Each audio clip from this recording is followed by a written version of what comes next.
Hey everyone, Scott here to discuss The Hobbit An Unexpected Journey, starring Ian McKellen, Martin Freeman, Richard Armitage, Cate Blanchett, Ian Holm, Christopher Lee, Hugo Weaving, Elijah Wood, and Andy Serkis. I don't know why they're doing that. I'll talk about it.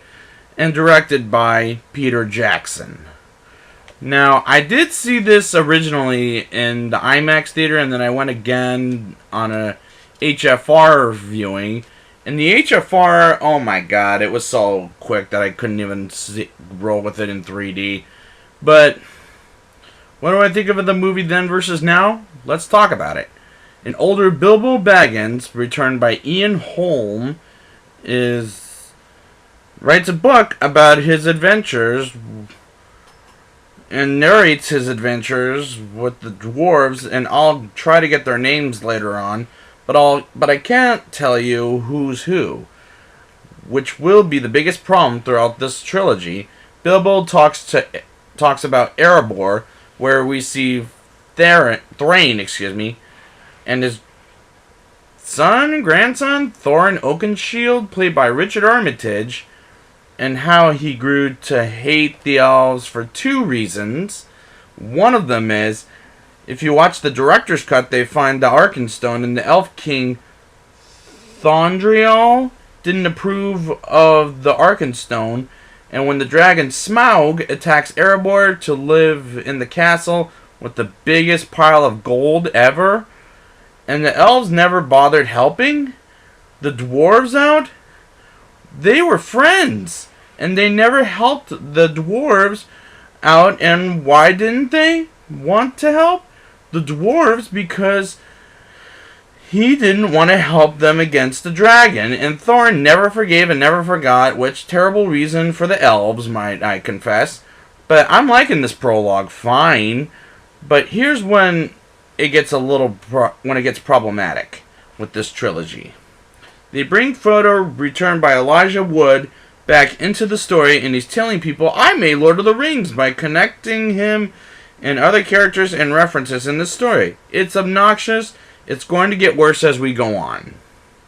60 years earlier, a young Bilbo Baggins, played by Martin Freeman, who I reviewed in a couple of the Marvel Cinematic Universe movies, gets approached by Gandalf, returned by Ian McKellen, who's looking for an adventure with Bilbo, and Gandalf thinks he's the right person, Bilbo for the journey. And I like Martin Freeman in this movie. He's an iconic Bilbo, like Ian Holm was back in The Lord of the Rings, for this generation, with Ian Holm.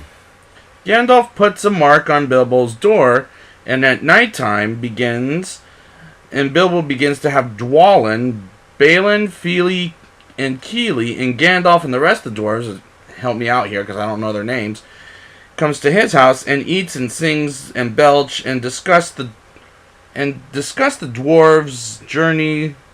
And the burping and singing in this scene is rather too silly for an epic movie like Lord of the Rings. Then Thorin comes in to discuss their journey with Bilbo, and Bilbo at first says no to the journey. The dwarves sing the Lonely Mountain Song. I love that song. It sounds very haunting how they sing it too. Bilbo wakes up to see no dwarves in his house and thinks it would be a good idea for him to go on the adventure. And the dwarves plus Gandalf bet on if Bilbo will come with them or not. And that was rather silly for them to bet money on whether someone comes on a trip or not. And kind of a silly bet. The fact that one of the dwarves gives Bilbo a brown handkerchief that's been used in which wide the crude humor is beyond me. Bilbo wakes up and hears orcs, and Fili and Keely scare Bilbo as a joke, and Thorin is so negative towards Bilbo throughout the movie, and that kind of bothers me.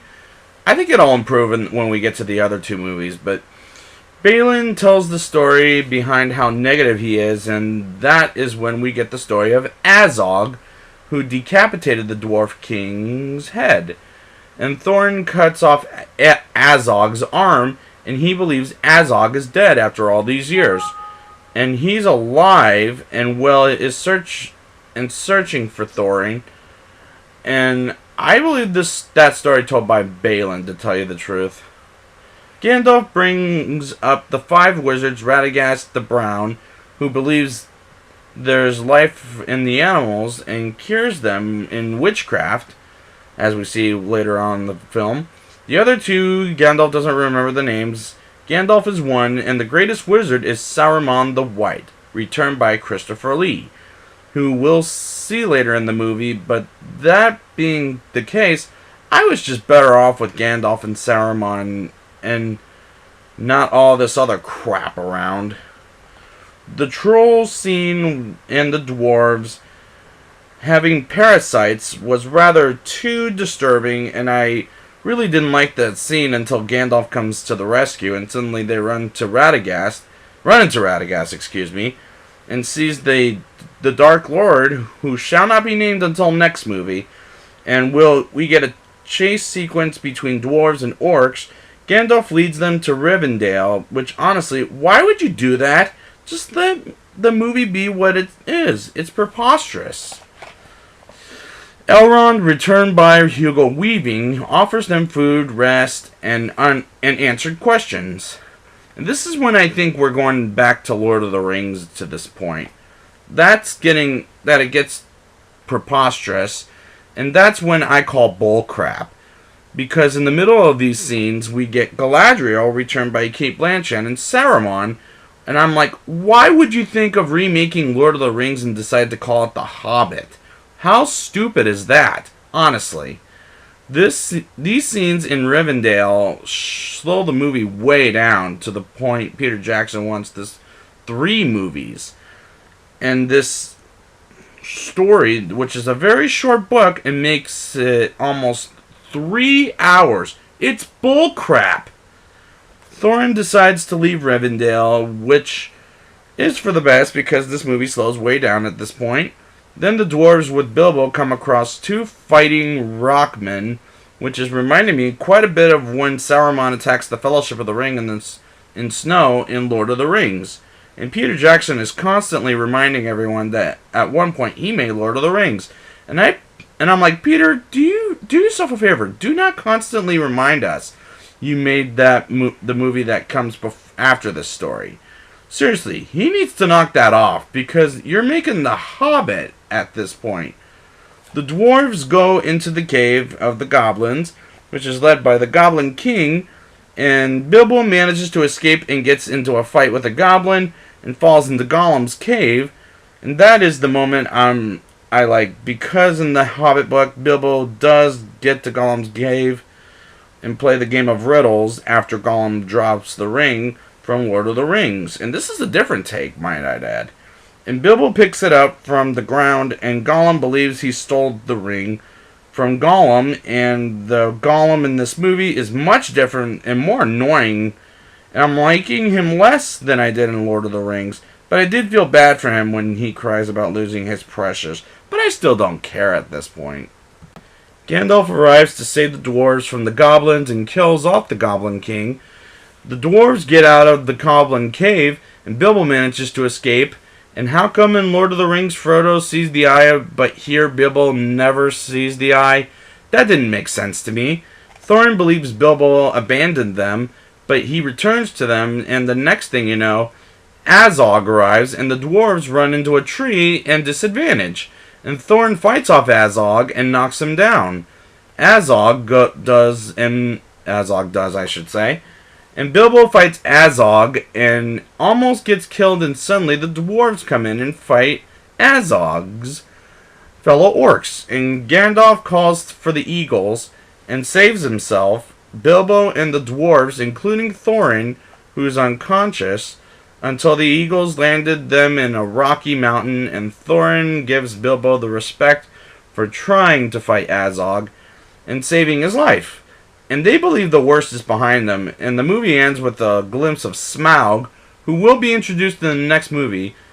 And I hope they don't bring up Lord of the Rings too much next time, but I like the ending fight with Azog. Now it's time for the rating. I'll give this movie a 5.3 out of 10. This has too many moments I thought of Lord of the Rings, and I said that countless times throughout the show. But there were problems with it, and I talked about them. I like Martin Freeman as in the Bilbo role, and I did like the fight with Azog at the end, but Peter Jackson really needs to stop constantly reminding us he made Lord of the Rings. So I'd like to thank you guys for joining me, and next week I will be back with The Hobbit, The Desolation of Smaug. And until next time, let's continue on our journey.